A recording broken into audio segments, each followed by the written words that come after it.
ये सारी जिम्मेदारी जो है वो IRGC नेवी की है, वो ईरान के पास है। ईरान ही यहाँ से माइंस भी निकालेगा, कोई बाहर की ताकत नहीं आएगी यहाँ काम करने। उसके बाद जैसे आपने ठीक बताया, पाकिस्तान में पहले गए थे उनके प्रेसिडेंट ईरान के, जो कि पेशिशकियन है, वो गए थे अपनी बहुत बड़ी डेलीगेशन लेकर, और उधर ओमान से अराक्ची और खाली अराक्ची जो है वो इधर आ गए हैं पाकिस्तान में। देखिए, हमें ये समझना है कि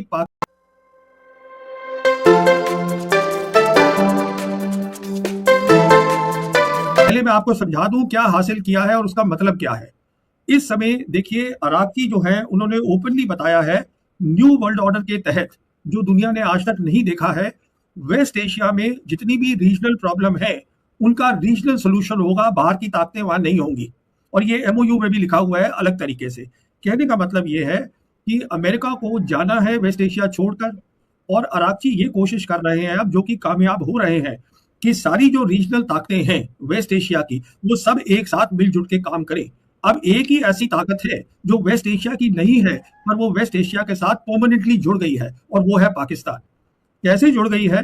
वेस्ट एशिया में जो बड़ी ताकतें हैं, एक तो क्वाड बन गया है, उस क्वाड के अंदर है टर्की, उसके अंदर है इजिप्ट, पाकिस्तान और सऊदी अरेबिया, चार बड़ी बड़ी कंट्री, ये आपस में बात कर रही हैं।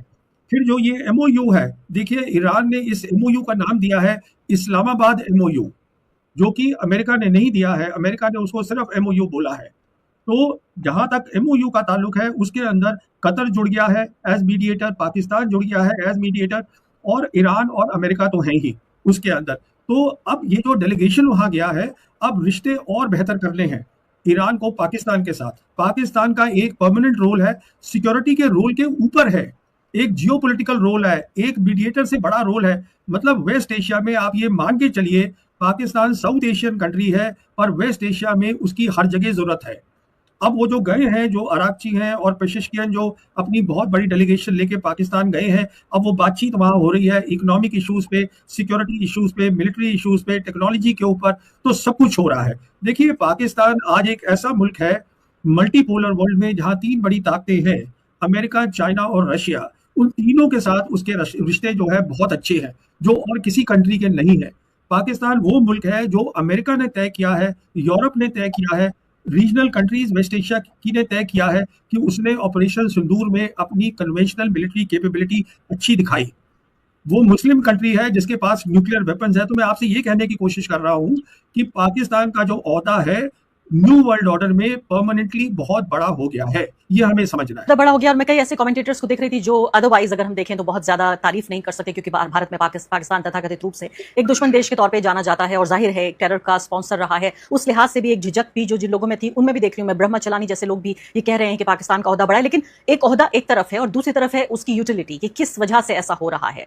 ऑपरेशन सिंदूर की वजह से जाहिर है वेस्ट एशिया में तो उसका असर नहीं होगा। तो मुझे ये बताइए इसकी वजह क्या है? क्या पाकिस्तान का फायदा ये है कि जो भी, यानी एक ऐसा देश जो सऊदी अरब से भी नजदीक है, ईरान से भी नजदीक है, अमेरिका से भी नजदीक है, इन सबसे लगातार बातचीत कर सकता है। लेकिन सबसे बड़ी बात जो भारतीय कमेंटेटर्स कहते हैं वो ये, अभी भी जिस तरह से हम देख रहे हैं कि विदेश मंत्री और राष्ट्रपति वहां गए, कि अमेरिका जो कुछ भी करवाना चाहता है वो सीधे कराने के बजाय वो चला जाता है पाकिस्तान के रूट से। तो पाकिस्तान भी खुश होता है कि हाँ ठीक है, हमने आपके लिए काम कर दिया, और असुविधा नहीं होती, इनकन्वीनियंस नहीं होता अमेरिका को। देखिए, जब तक ये न्यू वर्ल्ड ऑर्डर क्या है, जो मैंने आपको बहुत मुख्तसर तरीके से बताया, इसका मतलब ये है कि जो रीजनल कंट्रीज हैं वो रीजनल सोल्यूशन निकालें, रीजनल प्रॉब्लम्स का, अपने मसलों का हल खुद निकालें।